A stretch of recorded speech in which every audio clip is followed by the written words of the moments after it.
오늘 아침 하나님께서 우리에게 주시는 말씀은 출애굽기 3장 1절로 4절까지의 말씀입니다.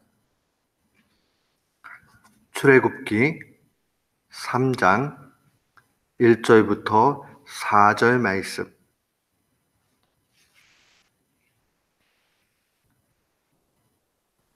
우리 같은 마음으로 1절부터 4절 함께 봉독토록 합니다.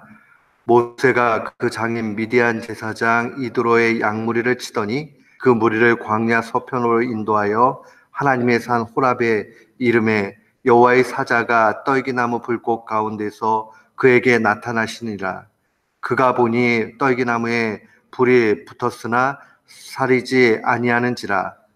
이에 가로되 내가 돌이켜 가서 이 큰 광경을 보리라.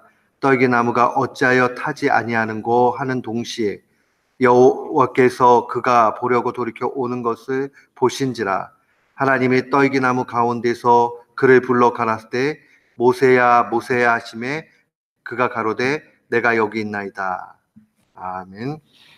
저는 오늘 본문 말씀을 통해서 하나님의 부르심을 들을 때라는 제목으로 주의 말씀을 선포하도록 하겠습니다. 이 출애굽기 3장은 우리가 잘 아는 대로 모세의 소명에 대한, 부르시는 하나님에 대한 기록으로 볼 수 있습니다.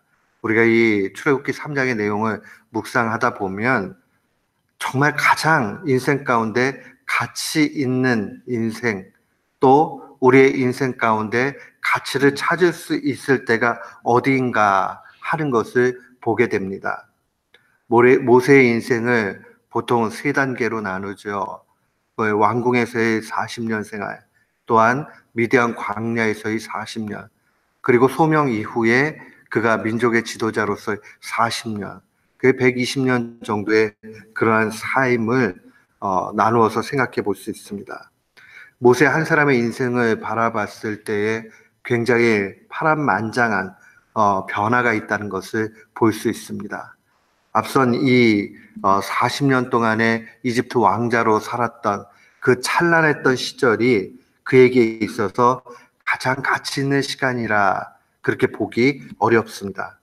우리가 이 사실을 보면 부귀영화가 그다지 인생에 큰 가치를 주는 것 아니다 하는 것을 알게 됩니다.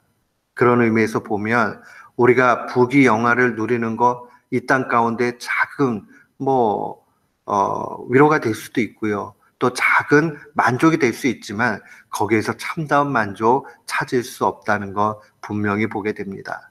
특별히 하나님의 눈, 하나님의 가치에 있어서 부귀영화, 이것은 그렇게 큰 의미가 있지 않다 하는 것을 보게 됩니다. 또한 그가 미디안 제사장 이드로의 사위가 돼서 평안함을 누렸던 그 40년의 시간이 있습니다. 물론 이 광야의 삶이라는 게 거칠고 그 이전의 삶과 비교하면 형편없을지 몰라도 그는 가정도 이루었고 평안함을 누리며 살 수 있는 상황들입니다. 어떻게 보면 양치면서 지내는 그 시간이 모세는 나중에 소명받고 민족의 지도자로 살았던 고단한 시절보다 더 좋았을 수 있습니다. 우리가 이 사실을 보면 이 평안함을 누리는 것, 그저 편하게 사는 것, 걱정거리가 좀 적은 것, 이게 좋은 인생이다, 꼭 그렇게만 이야기할 수 없습니다. 우리가 이 사실 속에서 깨달을 수 있는 것은 부귀영화나 평안이 우리에게 삶의 큰 가치를 가져다 주는 것 아니라는 겁니다.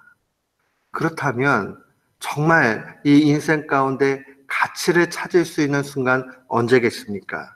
그것은 바로 하나님의 부르심이 있을 때, 그때가 바로 가장 가치 있는 인생의 시작됩니다.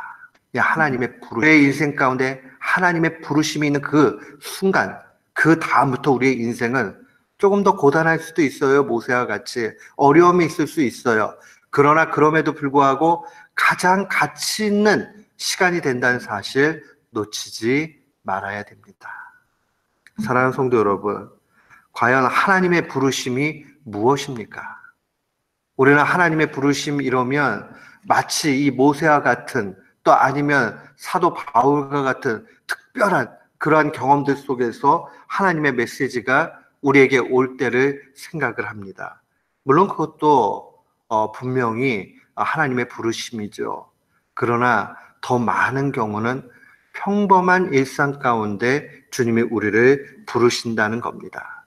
그리고 신앙의 여정 가운데 우리가 하나님의 부르심이 있다 하는 것은 우리가 뭐 하늘로부터 대단한 너가 앞으로 뭐가 돼야 된다 하는 그 음성을 듣는 것이 아니라 하나님이 나의 주인이라는 사실을 내가 인격적으로 완전히 받아들이게 되고 그 하나님의 말씀에 압도되어지는 경험, 그것이 바로 하나님의 부르심이라 그렇게 볼 수 있습니다.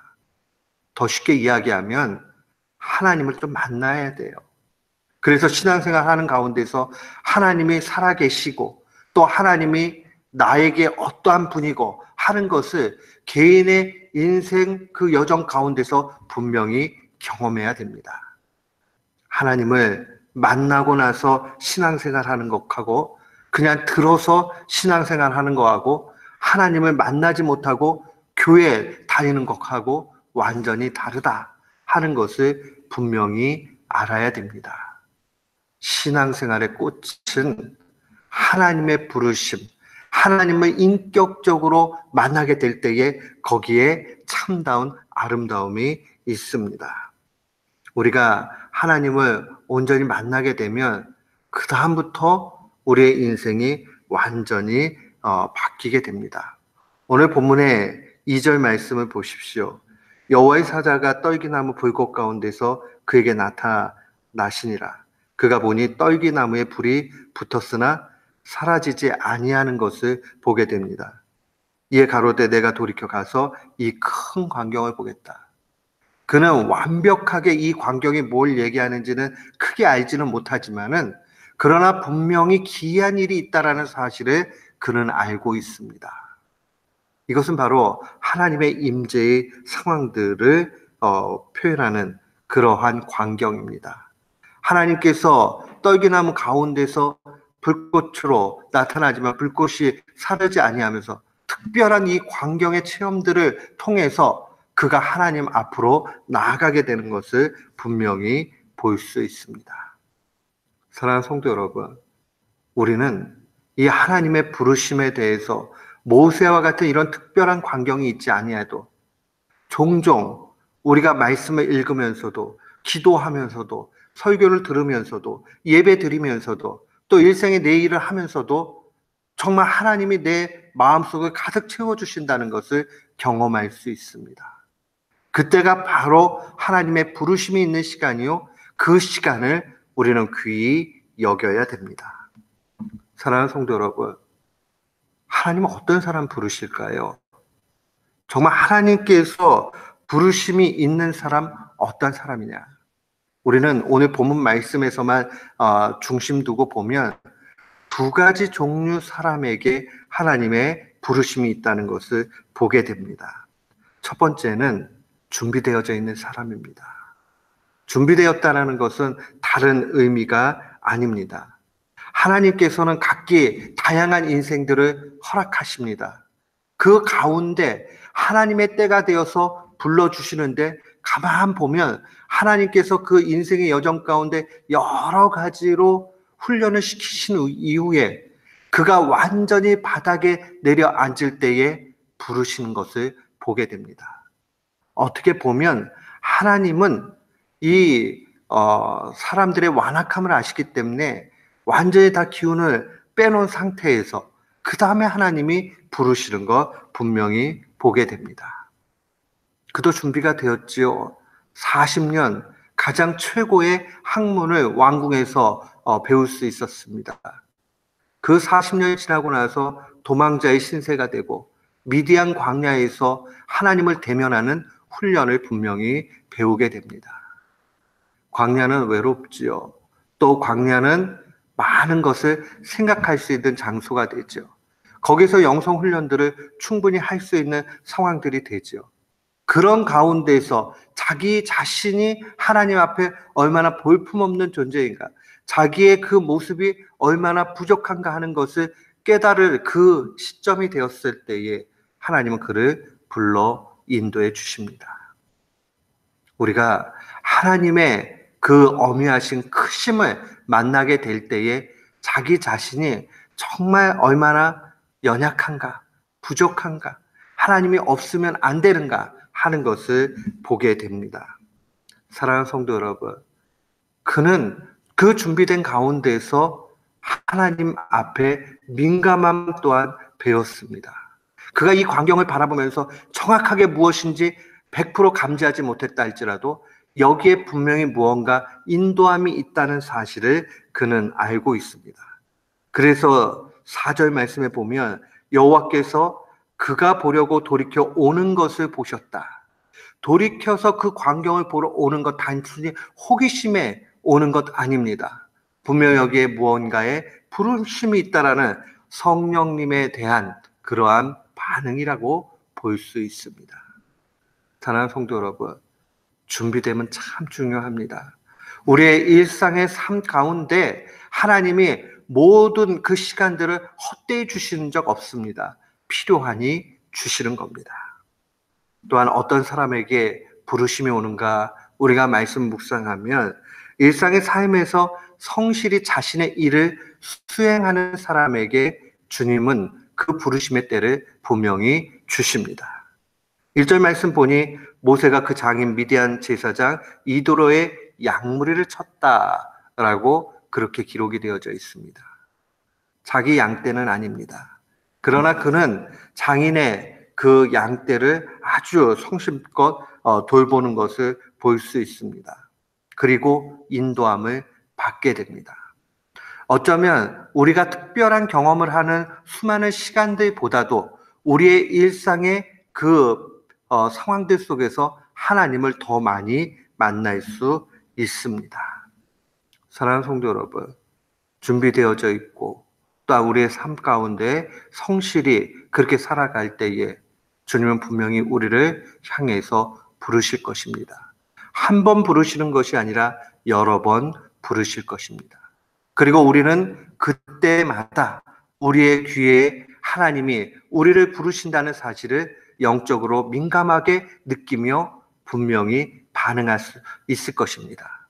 그때 우리 어떻게 해야 되겠습니까? 오늘 4절 말씀 보니 모세야 모세야 하심에 그가 가로되 내가 여기 있나이다. 내가 여기 있습니다. 언제나 한결같이 내가 여기 있다라는 이 표현은 바로 하나님께 즉각적인 반응과 순종을 준비하고 있는 그러한 모습이라는 거 보게 됩니다. 물론 우리는 큰 그림을 다 알아요. 이 모세가 하나님과 논쟁하는 부분들이 분명히 기록되어져 있습니다. 그렇지만 그것은 결국은 순종으로 가는 과정이라는 것을 또한 우리는 압니다. 사랑하는 성도 여러분, 우리가 언제나 주님이 부르실 때에 내가 여기 있나이다 라고 반응할 수 있는 그러한 신앙이 필요합니다. 신앙의 아름다움은요, 순간순간 하나님의 음성을 들을 때 그러합니다. 하나님이 불러주신다라는 내 이름을 부르고 계신다는 그 사실을 알게 될 때에 우리의 삶에 의미가 나타나게 되고 가치가 있게 됩니다. 부귀, 영화, 평안, 뭐 조금은 좋아요. 그러나 그것이 전부일 수 없다라는 사실을 분명히 기억하시길 바랍니다. 오늘도 우리의 일상의 삶 가운데서 주님이 우리의 이름을 부르시며 나아가시는 것 기대하면서 주님 앞에 내가 여기 있나이다 하는 그 심정으로 날마다 승리하는 귀한 교우들 되시기를 주의 이름으로 축원합니다. 아멘.